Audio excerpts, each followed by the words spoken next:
Эврика сауда желісінің кезекті байдай демал акциясы 1 мамыр мен 15 маусым аралығында өтті. Акцияға қатысу шарттары өте қарапайым, бар жоға Эвриканың кез келген дүкенінен 50 000 теңгеден басталатын тауар сатып алу қажет. Ал жеңімпаздар компьютерлік жүйе арқылы анықталады. Басты жүлде Анталия, Шарм-эль-Шейх, Бали, Дубай және Тунис еліне жолдама. Сондай-ақ әлемге танымал брендтердің тұрмыстық техникалары да ұтысқа тігілген.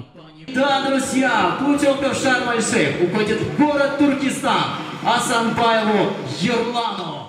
Жеңімпаздардың есімін осылайша компьютер анықтап берді. Сөйтіп Эвриканың қызметкерлері ұтысқа ие болған бақытты жандарға жағымды жаңалықты жеткізуге кірісті. Түркістандық Ерлан Асанбаев Шарм-эль-Шейхқа баратын жолдаманы қанжығасына байлады. Алғашында туысынлері жеңімпаз болдың дегенде сенбепті. Тек Эврика дүкенінен хабарласқанда қуаныштан өзімді қоярға жер таппадым дейді, шаттанып. Інілерім бар еді, жиендер. Солар жаңа теледидардан прямой эфирден көріп, сен аты жөнің шықты деп маған звондап айтты да. Мен сенбедім, оны ойнап атқан шығар деп. Әзілдейтін әдеттер бар ғой. Сонымен өзім алып, өзім ютубтан көріп, көзім жеткізіп, қуанып келдік.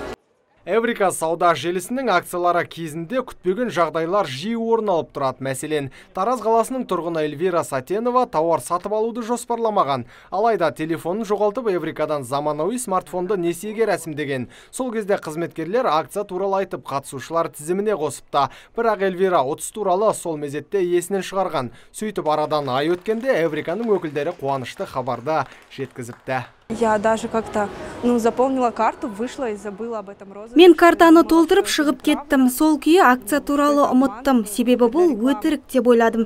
Бірақ шынымен екен.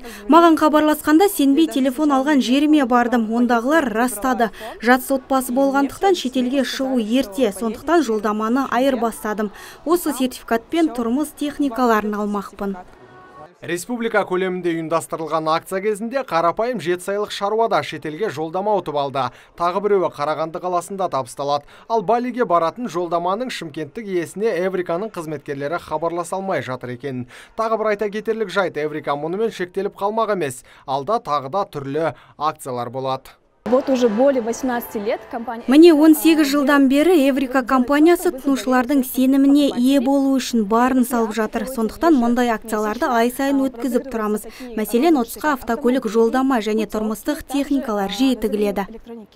Байдай демал акциясы аясында 20 түрлі тұрмыс техникаларын ұтқан тұтынушыларға да сый-сияпат салтанат түрде табысталды. Ал Эврика қызметкерлері тұрғындардан тауар сатып аларда құжат рәсімдеп, акциялардан құр қалмауға шақырады. Нұрсұлтан Тұрысбеков, Бахадыр Тәжібаев, Абзал Тұрабеков, ТВК телеарнасының жаңалықтар қызметі.